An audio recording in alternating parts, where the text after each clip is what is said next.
Today we're going to take a look at bringing up the chips from the Google MPW-1 shuttle that I received a couple of weeks ago. We've been told that those chips are essentially DOA, but I'll show you how I brought them back from the dead, what I managed to do with them, and maybe help you bring yours to life as well. First, a quick little history if you're not familiar with what MPW-1 is. Back in mid-2020, as a collaboration effort between Google, eFabless, and Skywater, an open PDK was released, codenamed Sky130.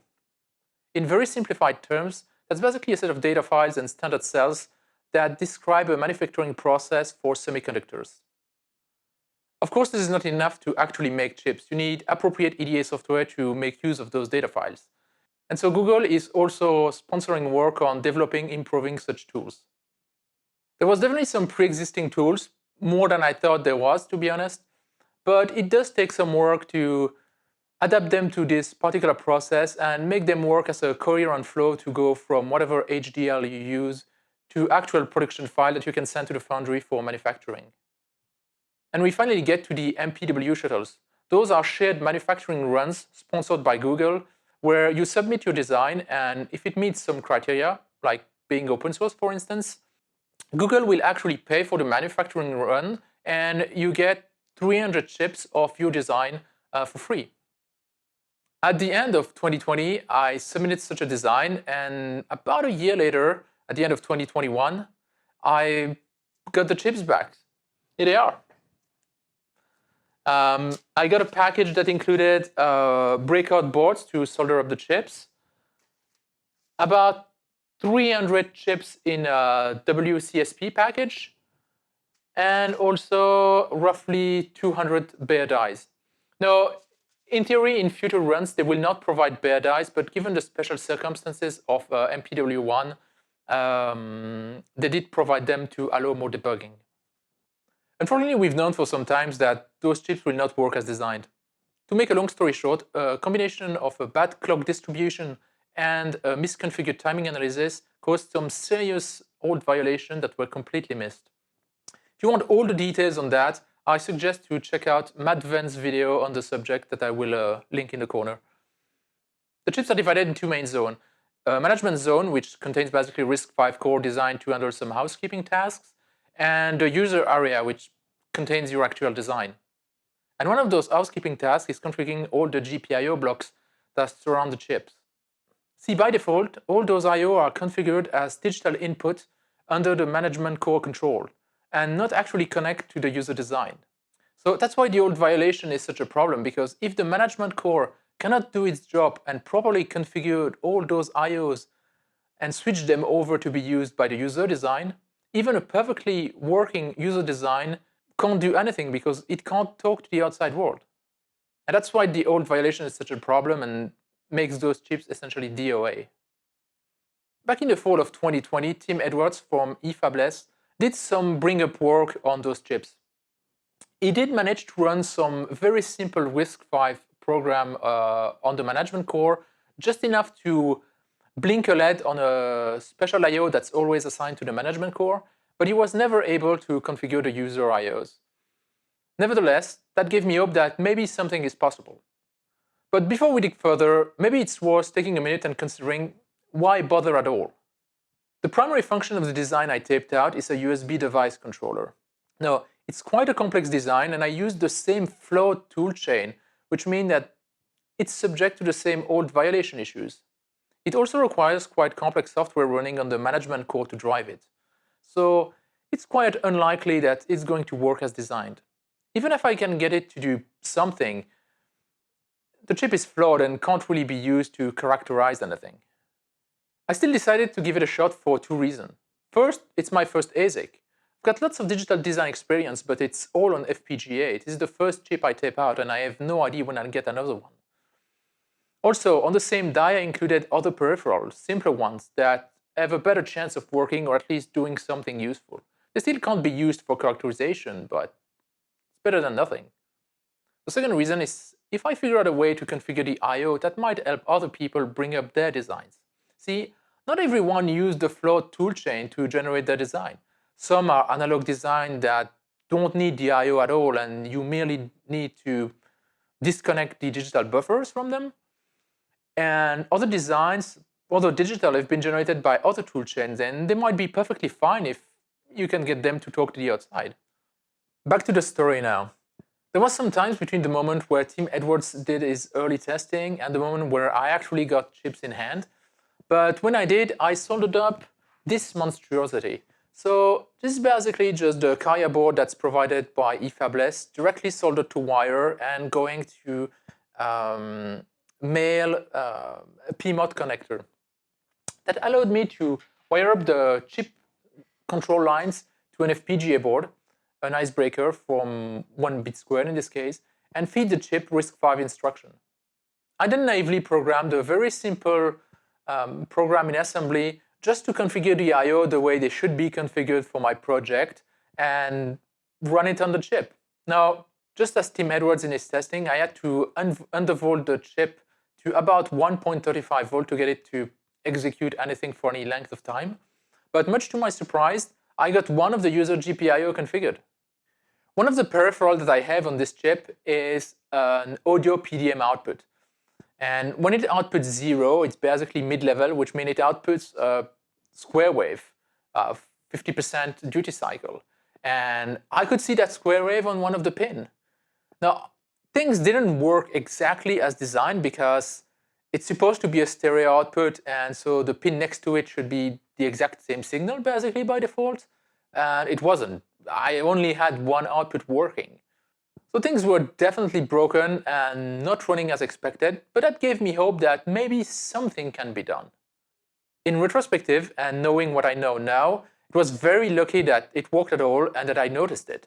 But anyway, with that very small spark of life from the chip, I decided to dig further and asked Michael Welling to design a board for me. This board. This basically just takes the carrier where the chip is soldered and breaks out everything to convenient 2.54 millimeter headers. It also interfaces all the control signal to the icebreaker FPGA board using, much nicer dual PMOD connectors. It also includes some circuitry to dynamically control the various core voltages that are fed to the chips so that you can automate testing. Now, originally that board was designed for easy swapping of the chips using pogo pins, and that's what those modules were actually designed for by eFabless, but there must have been a screw up somewhere, and the pogo pins that are recommended by eFabless are way too small and they just go right through a hole in the board. So I had to fall back to classic 1.27 millimeter pitch header and receptacle. It's not quite as convenient, but it does the job. The goal of that board was to test multiple chips easily and quickly and across a variety of voltage range to see how they behave, if some were better than others, if some were easier to configure or things like that. And in general, make the bring-up process easier. I think this is enough rambling for now. Let's go to the demonstration. I'll show you the peripherals, what works, what doesn't yet, and after that, I will show you the process that I followed to get there and maybe how you can replicate it for your own chip. So the first peripheral that I want to try to bring up is a Midi controller. So Midi is essentially just a UART, so we can easily try to just configure a divider and send some characters. The test setup that I have here is basically the bring-up board that we discussed before, and then the icebreaker FPGA, both connected to my laptop. I also have a small logic analyzer, which is looking at the main control signals for the chips, which is the SPI flash signals, and also the clock and reset signals that are fed from the FPGA to the chip under test. And then I have two signals looking at the MIDI in and MIDI out, which is like UARTX and ARX, basically. So in this first test, we're just going to try to transmit a small string. This is the test program. It's very basic. It just setups the I/O, configures the divider to just some random value, and then reads a string, which is here, hello from MPW-1, and then sends it to the UART. Every character is sent 4 times. That meant to test the hardware a little bit because there is a small FIFO inside the UART, and by pushing consecutively 4 times the same character, we test that this FIFO is actually working. So let me load the program and run it. So this will configure the board with some predefined voltage, build this software, and upload it to the flash emulation coded inside the FPGA. And then we can look at it with the logic analyzer. I'm going to capture one sample at 24 megahertz. Run this. And I have a decoder set up for the flash access here and also for the UART.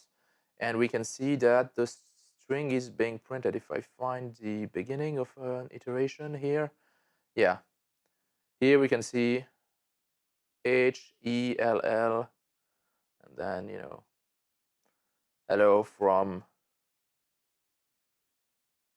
MPW-1. So this basically proves that the RISC-V works nicely enough so that we can execute a small, simple program, and we can send character through the UART, which is implemented in our user logic. This next test is using the same hardware setup and almost the same software, but we also have a bit of just SRAM, which is memory mapped inside our user logic area. And so we're going to use this as a buffer. Instead of directly reading the string out of the emulated flash, we're going to first copy it to SRAM and then read it from SRAM when sending it out the serial port. Since we know the serial port essentially works, based on the previous test, this is basically going to test the SRAM that we have in our user area.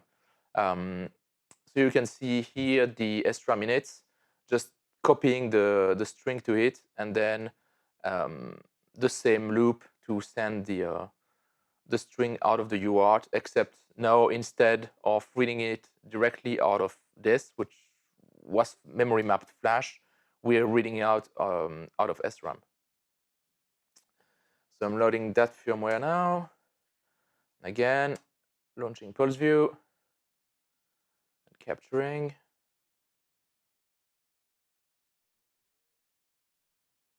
Again, we can see hello from MPW-1.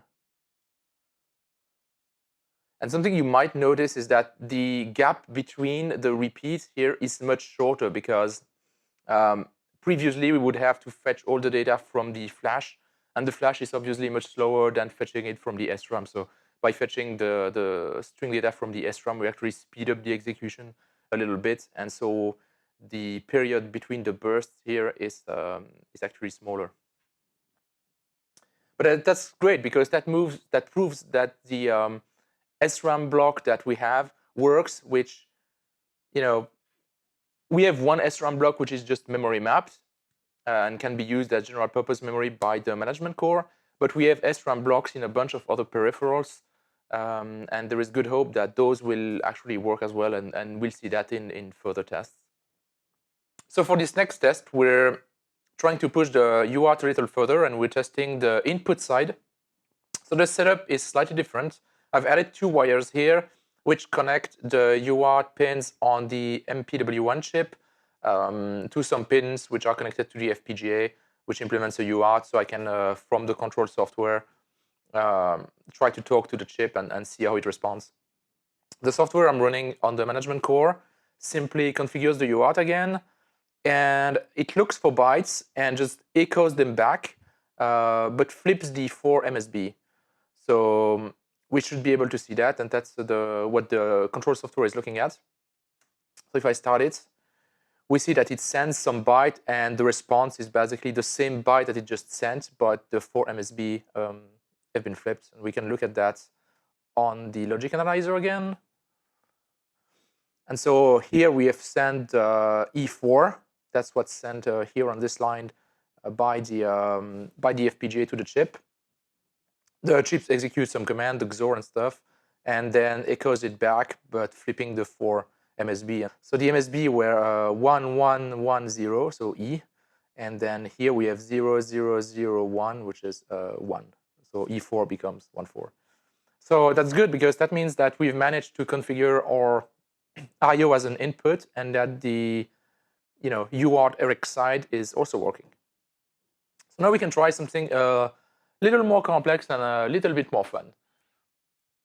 So for this next test, we're actually going to use the chip as a real MIDI source. So it's connected to this, which is a MIDI device, a Roland Sound Canvas SC55, which will take the MIDI commands it receives from the chip and convert them into audio, which is then fed through this cable to the camera for recording. Software side, I have a very small software which now configures the UART with the actual baud rate that's required for MIDI, which is 31250 baud. Does some more setup, and then sends a bunch of commands which have been basically extracted from a MIDI file. So let's see how this works.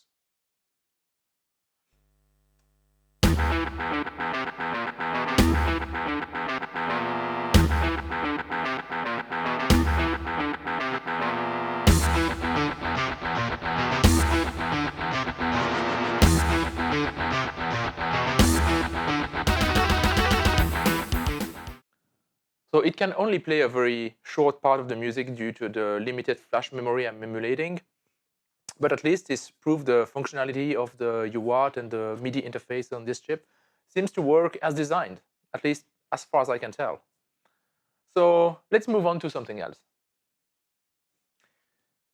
Okay, so for our next test, we're going to test the audio PDM as pulse density modulation stereo output, which is implemented on that chip. So in theory, you need external RC filtering and buffering because it's basically a delta sigma DAC. So you take the pulse train and RC filter it. Here, I'm just going to use the low pass function of my oscilloscope using the math function to apply the low pass filtering to the pulse train output. Also because, again, I don't have a lot of RAM, I can't output actual music or any kind of sampled sound. I'm just going to output a sine wave and a triangle wave because it's a stereo output, so I have two channels. If you look at the program, again, it's pretty simple. Just initialize the inputs.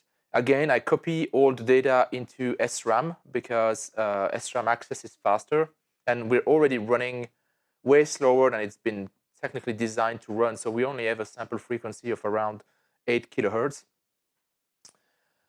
So copy the data and then wait for some space in the audio FIFO and push the data out. And here we can see the data table, which implements in one channel a sine wave and in the other channel a triangle wave. So this will test not only the pulse density modulator, which is just the first order sigma delta, but it will also test FIFOs. I mentioned that we had FIFO for the UART, but those were really small, only 4 entries and implemented with flip-flops. The FIFO in the audio circuit here are implemented using SRAM blocks. And so we can check if those are operating properly, see if we see any data corruption or stuff like that. So if I start the software, we can see the pulse train starting. I will switch over to scope view. Sorry, the scope view might be a little bit laggy. It's just captured over VNC. So of course we can't really say, we can just single shot or I don't know if we can really zoom in. We can see the pulse train, but we can't really see if it's correct or not. So what I'm going to do is enable the math function, which is configured to implement a 4 kHz low pass filter on one of the channel. And we can see that we have indeed our sine wave, which is reconstructed by the low pass filter, which means that the data which is generated by the delta sigma converter is correct. And if we switch to channel 3, we should see a triangle wave, or at least an approximation of one, subject to bandwidth limitation, of course. Yeah, we can see it's a triangle wave. It's not a sine anymore, and of course the corner is slightly rounded because bandwidth. So again, that hardware seems to be operating more or less properly. And we can actually look a little more in detail at the startup sequence. Let me try to capture that. So this is a capture of the startup sequence, and you can see actually the different phase of execution. This is the I/O configuration, basically. This is the copy of data from flash to SRAM. And then here it just starts pushing data from the SRAM into the audio FIFO. And you can actually see, if we zoom in a little bit, so here it is very, very regular. There is a jump every time it loops, and it's very regular. If you continue a little bit further, we start to see some irregularity. Here, it's this interval is much shorter, and that's because previously it was just filling the FIFO because the FIFO was empty when starting, and here it actually has to loop a couple of times in an inner loop to wait for space into the FIFO, and that's what we're observing here after some time, which proves that the FIFO is basically doing its job. So now we can move on to our last peripheral, which is video output. It's a very simple thing, basically kind of a retro style text output with configurable character. Both the screen data and the character data are stored in SRAM, so we need that to work, obviously, for it to display anything. And the video timing generator is programmable, so I can set up any kind of video mode I want, which was really useful here because it was designed originally to run with a 48 megahertz pixel clock and output 800 by 600 with both horizontal and vertical pixel doubling. But here I'm actually running it at only 6 megahertz. So I had to adapt the timing to generate like a potentially valid video mode. So the hardware setup is pretty much the same thing, except I've added this board, which is DVI encoder PMOD from 1 bit squared, which takes the video signal, which is horizontal, vertical sync, data enabled, that kind of thing, along with a 4-bit color data, and encodes it to HDMI and sends it to a capture card on my PC that I can start up. So if we look at the setup program, again, it's basically setting up all the IOs, and then loads a color palette. Then I'm loading just some screen data, which is which character to be displayed. Then I'm loading the car set that I want to use in memory, and then set up the timing. This is 640 by 480, but with a smaller active zone in the center of 384 by 384 pixel, and the rest is just an empty border.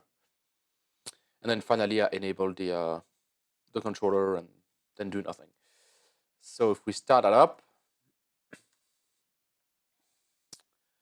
we can start the video capture, and we see our video output, which, as you can see, is not exactly what it was designed to look like. So it's that peripheral is definitely not operating normally, and even to get that far, I had to set up some things in really weird ways, because the video processing pipeline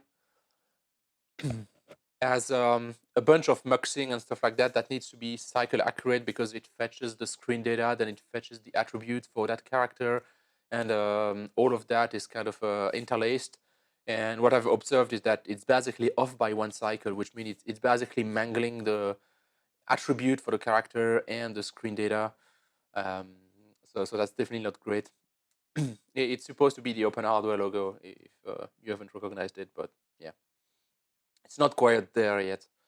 And we can actually see some of the misfunctioning or problems if we look at the logic analyzer. So here I just have 2 lines that are just looking at the horizontal and vertical sync, and I'm just capturing that. So these are the vertical sync and on D6. We can actually see that the rising edge here and the rising edge here are not aligned. They're kind of offset, and they're actually offset by, if you compare to this, which is the the pixel clock, basically, you can see that they're off by 1 clock cycle, and they're not supposed to be. They're supposed to be aligned, and in simulation, they're aligned. In the FPGA implementation, they're aligned. If you look here, you have the kind of the same problem where they're not aligned. So obviously, the counters inside are not running like they should be. They're running, they're doing something, right? And that's why we see something on screen, but they're not doing what they're supposed to do. Now, I can actually get them to align better by undervolting it more. Here I'm running it at, I think, something like 1.6 volts, something like this, I think, because you can independently control the VDD for the management core and for the user logic. And so here I'm running the user logic at 1.6 volt, which is higher. I can get the timing, the video timing to be more exact if I undervolt them to about the same thing as the management core, like around 1.35 volts. But the problem with that is that the SRAM, which is storing the character data and the screen data, doesn't do anything at 1.35 volt. It doesn't work. Like, it needs at least 1.45, 1.5 volt to do anything at all.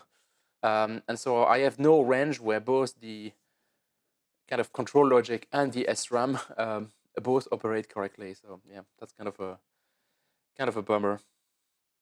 So there you go. That's pretty much the current state of the bring up for the PyFive MPW-1 chip at the time of recording this. This video is already getting quite long, so I will not be going over all the details and process that I used to achieve this right now. However, the board design, along with all the HDL and scripts that I used, will be published on GitHub. They are probably already there by the time you watch this. I will leave a link down below in the description. I hope that you found this video interesting, and that if you have a design taped out on MPW-1, maybe it inspired you to try and bring it up despite the issues. And if there is enough interest, I can do a follow-up video where I walk through all the steps that I used to do this bring up. So be sure to subscribe not to miss it. Leave a like, leave a comment, all that YouTube stuff, and I'll see you in the next one.